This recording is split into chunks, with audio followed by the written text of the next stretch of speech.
RCR, la red que comunica y une al Perú.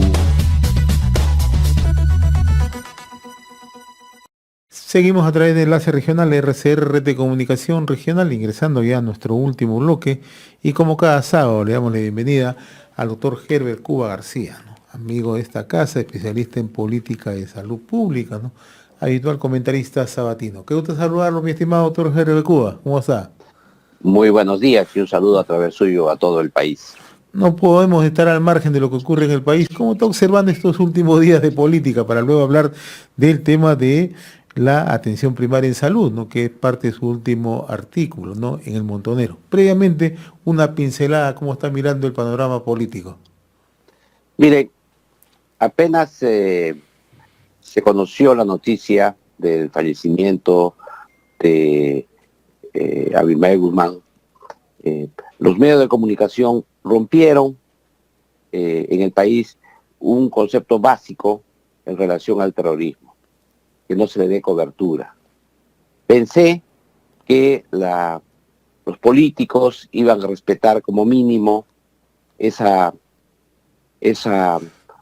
pequeña regla que hay en el terrorismo internacional. Sin embargo, ¿qué se observó? Que algunos partidos políticos intentaron utilizar el fallecimiento de Abimael Guzmán para tumbar el gobierno. Yo creo que ese es un primer escenario que se hizo decir, señores, aprovechemos esta muerte para poder tumbarnos el gobierno. Y claro, el gobierno se sintió en ese momento arrinconado, le pedían que deslinde, pero tampoco utilizaron las herramientas necesarias para esto, que era obviamente obtener los 87 votos en el Congreso de la República para, sobre la base del fallecimiento, se pueda tumbar el gobierno. El gobierno, por el otro lado, lo que hizo es la de Poncio Pilatos, simplemente no intervino en el tema y dejó que la propia organización del Estado resuelva el problema. Después de haberle dado una semana de titulares, recién el día de ayer se promulgó la norma, la ley, que fue una iniciativa de una congresista, de Gladys Echaíz, ex fiscal de la Nación. La propia Fiscalía prestó un proyecto de ley, tuvo una aprobación y ahí también en el Congreso se notó cómo la bancada oficialista de Perú Libre, menos un congresista, votaron en contra. Este escenario creo que ha sido la semana de la senderización de la política en el país, que creo que ha generado ha abierto una nueva brecha, porque ha puesto en agenda otra vez el tema del terrorismo en el país, otra vez la discusión de todos estos temas que creo que debió tratarse de otra manera. Creo que los actores políticos, debido a la polarización que hay en el país, han estado crispados y han tomado un tema donde yo creo que no ha sido beneficioso para la democracia en el país. Creo que los argumentos para criticar el gobierno de Pedro Castillo son más que evidentes como para utilizar la muerte de un cabecilla en este sentido contra el gobierno. Ahora, y en el lado del gobierno también hemos visto no indefiniciones, ¿no? Sino zafarse del tema, ¿no? Tratar de zafarse del tema, ¿no? Y le ha generado mayores problemas, ¿no? Porque si el gobierno hubiera tenido un tratamiento desde el primer momento, una decisión, creo que hubiera evitado toda esta situación que usted está comentando, ¿no? Lo que pasa es que, como lo dijimos también el sábado pasado, el gobierno pues tiene esa línea ideológica. Es obvio que existe una serie de funcionarios de alto nivel que están alineados a ese pensamiento. Entonces, la idea era, en este instante, era decir, señores, el Congreso debería poner la agenda y decir, señor presidente, usted tiene las manos, usted decida. Pero lo que ha ocurrido con el presidente y con el gobierno es que se ha lavado las manos, y la decisión finalmente la han tomado el Congreso de la República las fuerzas mayoritarias democráticas del Congreso de la República y la Fiscalía de la Nación, que va a tener que resolver al final el tema. No se ha resuelto. La contradicción que se quería, el deslinde político que se quería, no se ha resuelto y sigue esto para adelante. Bien, entonces, en medio de toda esta incertidumbre, ¿no? Está el presidente en estos momentos en México, se encuentra cumpliendo una gira política, ¿no? México y luego Estados Unidos. Ya habrá oportunidad de seguir analizando, seguramente, doctor Herbert Cuba, la situación política del país. Hablemos, sí, por favor. Hasta antes de pasar a esto, el día de ayer se ha reunido el presidente con el presidente Manuel López Obrador de México y con el presidente Díaz-Canel de Cuba. Probablemente el día de hoy se reúna con Nicolás Maduro, que ya ha llegado a esta reunión, y es evidente que ahí va a tener varias lecturas. Una primera, la lectura política de encontrarse con estos presidentes que he señalado, y otra lectura económica, al encontrarse con los grandes empresarios que existen en México, como Carlos Slim, el Grupo Azteca, etcétera, etcétera, que le va a tener que también en ese sentido ver cómo va a resolver su contradicción, porque la contradicción la ha cargado en su gira, la va a acompañar toda la gira, inclusive cuando tenga reunión con la OEA, cuando tenga reunión con los diversos organismos multilaterales, esa contradicción que lleva ella, que lleva el presidente, que no ha dejado resuelto en el país, que no ha tenido él, no ha decidido, no ha tomado posición y por lo tanto esa contradicción lo acompaña durante toda esta gira. Esperemos que a su vuelta tenga la solución. A su vuelta diga, señor, lo he pensado bien, he reflexionado y vamos por el buen camino y la senda del desarrollo y del progreso. Esa es la esperanza que tenemos todos los peruanos. Y ayer cuando hemos visto la foto con Carlos Slim, naturalmente llama sorpresa, pero no debería llamar sorpresa porque normalmente cuando ocurren estas visitas políticas hay una agenda ya previamente establecida, ¿no? Y así como usted mencionaba que se va a reunir o se ha reunido con Díaz-Canel, que es el presidente de Cuba, o con Andrés López Obrador, el presidente de México, probablemente lo haga con el presidente de Bolivia y también con el presidente de Argentina y naturalmente, si se da esa posibilidad, lo va a hacer con Nicolás Maduro, ¿no? Pero paralelamente se va a reunir con funcionarios del Fondo Monetario Internacional, ¿no? Y también en la ONU va a tener una posibilidad de establecer cuál es la postura del gobierno sobre temas centrales. Entonces, aquí la situación es más compleja que estando en el Perú, ¿no? Porque hacia afuera va a tener que tener una definición, ¿no? Y hay una frase que me ha quedado en la lectura de esta visita, que ha sido la frase que ha señalado, que esperamos que una vacuna regional sea la vacuna que cubra las necesidades de toda América Latina. Y la vacuna regional que tenemos es la vacuna de Cuba.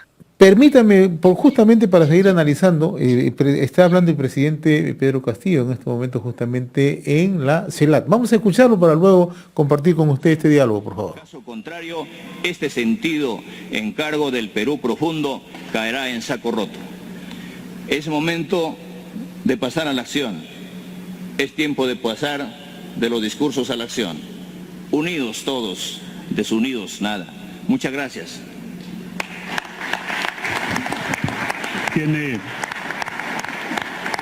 Gracias, señor presidente. Muy breve, ciertamente, el discurso Tiene la del palabra el presidente, ¿no? de Surinam, O sea, señor presidente Sánchez. generalidades, ¿no? Pero, bueno, como usted mencionaba, doctor Herbert Cuba, ¿no?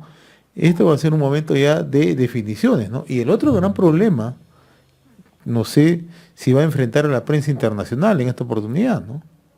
Porque habitualmente los mandatarios siempre tienen la posibilidad de responder a la prensa internacional. No sabemos si en esta oportunidad también lo va a hacer, ¿no?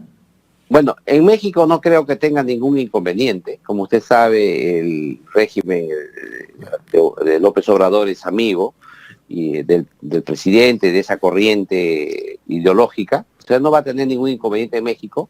Probablemente ocurra en Estados Unidos, pero tengan en cuenta que en Estados Unidos no se va a reunir con el gobierno americano. Así es. se va a reunir con organismos que tienen su sede en Estados Unidos, pero no con el gobierno americano. En consecuencia, no va a haber una presión mayor por los medios de comunicación. Por ahí puede haber algún medio infiltrado o un medio que quiere entrar ahí y hacer la pregunta de modo expreso, pero no va a tener esa presión como si fuese una reunión con el gobierno norteamericano.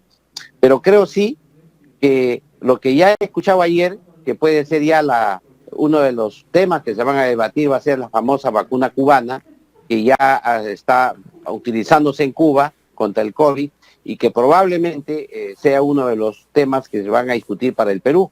Y el otro tema que creo que también va a tener influencia es en la cooperación cubana en salud, que siempre es recurrente, van a pensar en médicos, profesionales, etcétera, equipos que puedan venir al Perú para eso. Yo creo que esos van a ser los primeros temas de agenda que van a tratar con el tema de la pandemia, al margen de la cooperación política que puedan tener, porque lo que quieren es reforzar el CELAC, ¿no? Que significa una mayor cooperación en desmedro, evidentemente, de la OEA, que esto va a ser otro de los temas de discusión que se va a tener en el futuro. Pasemos ahora al tema referido a su última columna, ¿no? Sobre la atención primaria de primer nivel, ¿no? ¿Qué es lo que ha pasado en los últimos años en el país? Mucho hemos conversado estos temas, doctor Gerber de Cuba, ¿no? Hay mucha literatura sobre este tema, ¿no? Pero en términos prácticos, ¿por qué estamos rezagados, ¿no? Usted es una persona que está siempre muy preocupada por el tema de la atención primaria en la salud. ¿Y cuándo se da la oportunidad? Como es esta pandemia donde debió justamente demostrarse que estábamos en un buen nivel, lo que estamos viendo es que ciertamente esta atención se abandonó, ¿no? Y no ha servido mucho, ¿no? Claro, lo que el artículo pretende es recordar dos cosas. Primero, que el 6 al 12 de septiembre del año 1978 se realizó en Alma-Ata, una ciudad de Kazajistán, ¿no? La reunión sobre atención primaria. Y ahí se elaboró una estrategia de intervención social denominada Declaración de Alma-Ata o la atención primaria de la salud. Desde el año 1978 hasta la fecha han transcurrido 43 años. Y esto no significa que con Alma-Ata inició la atención primaria, sino que se dio una declaración que no fue vinculante con los estados, o sea, no era obligatorio para los estados que la firmaron, pero sí fue importante porque se generó como una conciencia mundial colectiva para exigir que se implemente la atención primaria de la salud en el mundo. El segundo tema, porque lo he tomado en cuenta ahora como muy importante, es que el actual ministro de Salud ha planteado que él quiere fortalecer y avanzar en la implementación de la atención primaria en el Perú. Y claro, para que eso ocurra, hay que primero darnos cuenta qué problemas tiene el gobierno para implementar esa estrategia. Y la primera es la confusión que existe entre primer nivel de atención con atención primaria. ¿Qué significa el primer nivel de atención? El primer nivel de atención es la posta y el centro de salud. En otras palabras, el hecho de tener una posta y un centro de salud no significa que hagas atención primaria de salud. La atención primaria de salud es una estrategia, es un mecanismo para resolver los problemas de salud de la población. Y en ese tema, el gobierno está muy rezagado. Todavía falta, por ejemplo, que los centros de salud y las postas tengan médicos especialistas, para empezar, ¿no? En segundo lugar, que la forma en que se toma en contacto con la población tampoco se ha resuelto.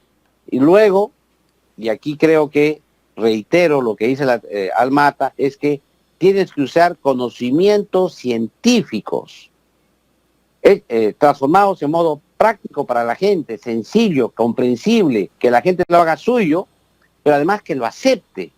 Dos temas fundamentales. Y aquí le voy a poner el ejemplo de la vacuna. El gobierno se queja muchísimo de que la gente no quiere vacunar. Claro, no se quiere vacunar porque no hay atención primaria de salud. Porque, ¿qué significa eso? Que los médicos leen todo lo último que hay, se informan, la ciencia y la tecnología de las vacunas.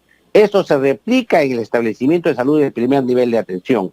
Y luego, mediante mecanismo de atención primaria de salud, se conversa con la gente, se les explica, se les resuelve sus problemas, sus comentarios, que pueden ser en contra o a favor, y con la ciencia en la mano, y cuando hablo de la ciencia, no solamente me refiero a la biología y a la medicina, sino me refiero también a las ciencias sociales, ¿no es cierto?, a la antropología, a la sociología, etcétera.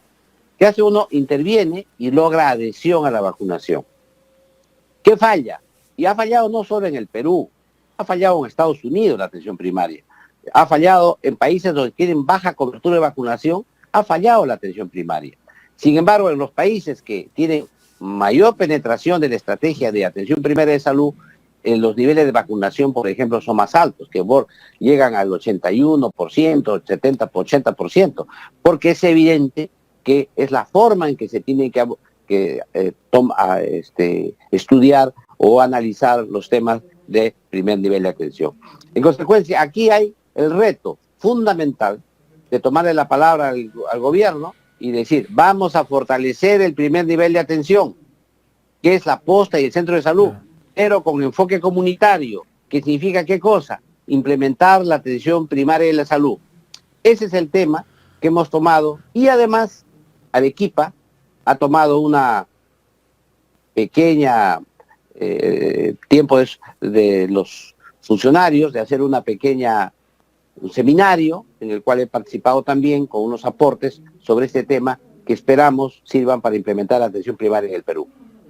Ahora, en términos presupuestales, implementar el primer nivel conjuntamente de la mano con la atención primaria le resultaría, beneficioso en términos sociales, económicos y de salubridad al país, ¿no? Entonces la gran pregunta es ¿por qué no se ha hecho? El tema es mucho más costo efectivo, porque lo que tú buscas es que la población no se enferme y por lo tanto ahorras costos en algunas enfermedades que son prevenibles. Pero en segundo lugar, tú tienes que llevar la ciencia y la tecnología a la población. Haces que la gente aprenda a saber, aprenda lo que es el genoma. La gente puede pagar sus propias cosas, porque la atención primaria no que sea gratuita. Ahí lo dice bien claramente la declaración. La población tiene que ser responsable, dice autorresponsabilidad y autodeterminación. ¿Eso qué significa? Por ejemplo, a cualquier ciudadano yo le digo, tú puedes hacerte tu genoma. Con tu genoma tú puedes saber a qué enfermedad estás predispuesto desde que tú naces. En función de eso tú puedes hacer tu prevención. Tú en modo individual, no necesitas de charlas masivas, pero para lograr ese objetivo, ¿qué tengo que hacer? La gente tiene que conocer esas tecnologías y eso lo tiene que llevar a la atención primaria de salud. En consecuencia, el Estado necesita poner fondos ahí, dinero, que al final van a ser más costo efectivos en la salud. Doctor Rogelio Cuba, como siempre, muy agradecido, muy reconocido por esta conversación habitual de todos los sábados, ¿no? Un poco, a veces tenemos que tocar obligatoriamente el tema político que está asociado al tema del día a día, como es el tema de la salud. Yo le agradezco, como siempre, la amabilidad, muy gentil, ¿eh? Un abrazo una vez más. RCR, la red que comunica y une al Perú.